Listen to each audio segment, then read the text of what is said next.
जय हिंद दोस्तों, एक नए वीडियो में आप सभी लोगों का स्वागत है। जैसे आप लोगों को मालूम है, एसएससी एमटी उसका एग्ज़ाम जो है 10 फरवरी का फर्स्ट शिफ्ट का हो चुका है।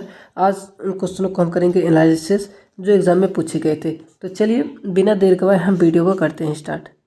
पहला क्वेश्चन आया था आपका, शहीद ए आजम के रूप में किसे जाना जाता है। जब भी बात हो कि शहीद ए आजम के रूप में किसे जाना जाता है तो भगत सिंह को जाना जाता है। तो ऑप्शन ए बिल्कुल राइट हो जाएगा। अगला क्वेश्चन पूछा गया था, सांभर झील भारत के किस राज्य में स्थित है। सांभर झील की बात करें तो भारत के राजस्थान राज्य में स्थित है। तो ऑप्शन भी बिल्कुल राइट हो जाएगा। अगला क्वेश्चन पूछा गया था, कन्नौ वंश की स्थापना किसके द्वारा की गई थी। तो अगर जब भी बात हो कि कन्नौ वंश की स्थापना किसने की थी या किसके द्वारा की गई थी तो ये वासुदेव के द्वारा की गई थी। तो ऑप्शन भी बिल्कुल राइट हो जाएगा। अगला क्वेश्चन आया था आपका, the race of my life किस खिलाड़ी की आत्मकथा है। The race of my life जो है साथियों, ये मिल्खा सिंह की क्या है, आत्मकथा है। मिल्खा सिंह के आत्मकथा पर लिखी गई किताब है। तो ऑप्शन सी बिल्कुल राइट हो जाएगा। अगला क्वेश्चन पूछा गया था, हैंडबॉल खेल में गोलकीपर को छोड़कर एक टीम में कुल कितने खिलाड़ी मैदान पर खेलते हैं। वैसे टोटल साथियों कितने 7 खिलाड़ी थे, लेकिन अगर यहाँ पे पूछ रहा है गोलकीपर को छोड़कर कितने खेलते हैं, टोटल 6। तो 6 किस ऑप्शन में है, तो ऑप्शन नंबर बी में है। तो ऑप्शन बी बिल्कुल राइट हो जाएगा। अगला क्वेश्चन आया था, 2011 की जनगणना के अनुसार भारत का बाल लिंगानुपात क्या था। बाल लिंगानुपात क्या आता है दोस्तों, जानिए। वो 0 से लेकर 6 साल तक के बच्चों का ये कितना था साथियों, 914 था। तो ऑप्शन डी बिल्कुल राइट हो जाएगा। अगला क्वेश्चन आया था, चमफुल्ली नृत्य मुख्य रूप से भारत के किस राज्य का लोक नृत्य है। जो साथियों ये चमफुल्ली लोक नृत्य है, ये भारत के किस राज्य का क्या प्रमुख या लोक नृत्य है। तो ये साथियों उत्तराखंड का है। उत्तराखंड किस ऑप्शन में है, तो ऑप्शन नंबर बी में। ऑप्शन बी बिल्कुल राइट हो जाएगा।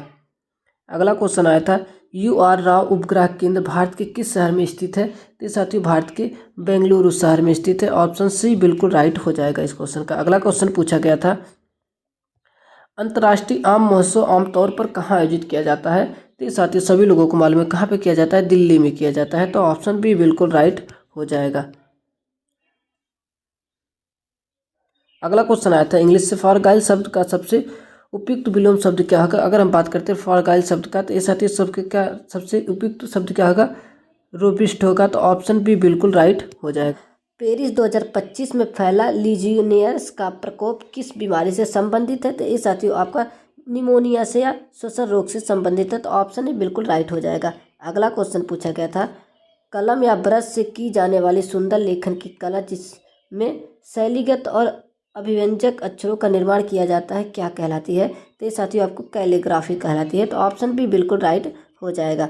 अगला क्वेश्चन पूछा गया था, चलती हुई छवियों या फिल्म को रिकॉर्ड करने की कला या विज्ञान को क्या कहा जाता है। तो ये साथियों आपको सिनेमेटोग्राफी कहा जाता है। तो ऑप्शन बी बिल्कुल राइट हो जाएगा। अगला क्वेश्चन आपका पूछा गया था, कोकिल नृत्य जो है मुख्य रूप से भारत के किस राज्य का लोक नृत्य है। तो ये साथियों नागालैंड राज्य का लोक नृत्य है। 2011 की जनगणना के अनुसार भारत में गांव की कुल संख्या कितनी थी। तो ये साथियों कितनी थी, 6,40,930। ऑप्शन बी बिल्कुल राइट हो जाए। अगला क्वेश्चन, निम्नलिखित में से कौन सा एक कृत्रिम सूचक है। अगर हम बात करते हैं कृत्रिम सूचक साथियों कौन सा, मिथाइल ऑरेंज है और फेनोल्फेथीन है। तो ये साथियों इसका सही जो आंसर होगा ऑप्शन डी, ए और बी दोनों। अगला क्वेश्चन पूछा गया था, झुमती भारत के किस राज्य का लोक नृत्य है। तो ये साथियों किस राज्य का लोक नृत्य है। तो ये साथियों आपका झारखंड का है। तो ऑप्शन डी बिल्कुल राइट हो जाएगा। अगला क्वेश्चन आपका पूछा गया था, रविंद्रनाथ टैगोर ने निम्नलिखित में से किसकी स्थापना की थी। तो रविंद्रनाथ टैगोर ने साथियों शांति निकेतन की स्थापना की थी। अगला क्वेश्चन आपका पूछा गया था, 2006 का शीतकालीन ओलंपिक कहाँ आयोजित किया गया था। तो ये साथियों ट्यूरिन इटली में आयोजित किया गया था। तो ऑप्शन सी बिल्कुल राइट हो जाएगा। अगला क्वेश्चन आपका पूछा गया, निम्नलिखित में से ये साथियों इंग्लिश का क्वेश्चन है, in which of the following option और the spelling of all 3 words completed correct. इनमें से साथियों कौन से ऑप्शन में तीनों की क्या है, तीनों सेंटेंस की स्पेलिंग सही है। तो ऑप्शन सी इसका बिल्कुल राइट हो जाएगा।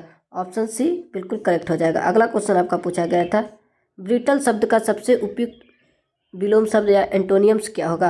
What is the most appropriate antonym of the word brittle, तो इसका क्या हो जाएगा साथियों, फ्लेक्सिबल हो जाएगा। तो ऑप्शन बी बिल्कुल राइट हो जाएगा। अगला क्वेश्चन पूछा, डिले शब्द का सबसे उपयुक्त एंटोनियम क्या होगा। तो डिले शब्द का सबसे उपयुक्त एंटोनियम साथियों क्या होगा, डिले मीन्स क्या होता है, लेट होता है, तो और एडवांस मीन्स क्या, आगे। ऑप्शन सी बिल्कुल राइट हो जाएगा। अगला क्वेश्चन पूछा गया था, अगला क्वेश्चन आपका है, इंडिस्पेंसेबल शब्द का सबसे उपयुक्त पर्यायवाची या सिनोनियम्स क्या है। तो ये साथियों आपका है इसेंटियल्स। ऑप्शन बी बिल्कुल राइट हो जाएगा। इसेंटियल जो है आपका बिल्कुल राइट हो जाएगा। अगला क्वेश्चन आपका पूछा गया था, किस अधिनियम के तहत ब्रिटिश सरकार किसी भी व्यक्ति को बिना किसी वारंट या ट्रायल के केवल संदेह के आधार पर 2 साल तक जेल में रख सकती है। तो साथियों रोलर एक्ट के तहत। ऑप्शन सी बिल्कुल राइट हो जाएगा। अगला क्वेश्चन आपका पूछा गया था, कोयला खान प्राधिकरण लिमिटेड की स्थापना किस वर्ष की गई थी। तो साथियों आपकी की गई थी 1973 में। ऑप्शन बी बिल्कुल राइट हो जाएगा। अगला क्वेश्चन है, जब एक गिलास में ठंडा पानी रखा जाता है तो गिलास की बाहरी सतह पर पानी की बूंदें क्यों जम जाती हैं। तो ये साथियों किसके कारण जम जाती हैं, ये आपका साथियों संघनन के कारण जम जाती हैं। तो ऑप्शन सी बिल्कुल राइट हो जाएगा। अगला क्वेश्चन है, निम्नलिखित में से कौन सा एआई संचालित प्रोग्राम जो कई भारतीय भाषाओं में इंटरनेट सामग्री और डिजिटल सुविधाएं उपलब्ध कराता है। तो कौन सा कराता है साथियों, भाषणी कराता है। तो ऑप्शन बी बिल्कुल राइट हो जाएगा। अगला क्वेश्चन आपका पूछा गया था, जब नदियां समुद्र के पास पहुंचती हैं तो वे कई छोटी शाखाओं या हिस्सों में बढ़ जाती हैं। इन शाखाओं को क्या कहा जाता है। तो इन शाखाओं को साथियों वितरिका कहा जाता है। तो वितरिका किस ऑप्शन में है, तो ऑप्शन नंबर सी में है। अगला क्वेश्चन आपका है, 1991 के बाद लागू की गई एलपीजी सुधारों के कारण भारत के विदेश मुद्रा भंडार पर क्या प्रभाव पड़ा। तो इस पर साथियों सीधा प्रभाव, इसमें भारी वृद्धि हुई। तो ऑप्शन बी बिल्कुल राइट हो जाएगा। अगला क्वेश्चन आपका आया था, ट्रैकिड उत्तक मुख्य रूप से किस में पाया जाता है। तो ये साथियों आपका जाइलम में पाया जाता है। ऑप्शन ए बिल्कुल राइट हो जाएगा। अगला क्वेश्चन है, सौरमंडल के किस ग्रह को नीला ग्रह के नाम से जाना जाता है। ये साथियों आज का सबसे आसान क्वेश्चन पूछा गया था। तो नीला ग्रह साथियों सभी लोगों को पता है किसे, पृथ्वी को जाना जाता है। तो पृथ्वी किस ऑप्शन में, ऑप्शन नंबर सी में है।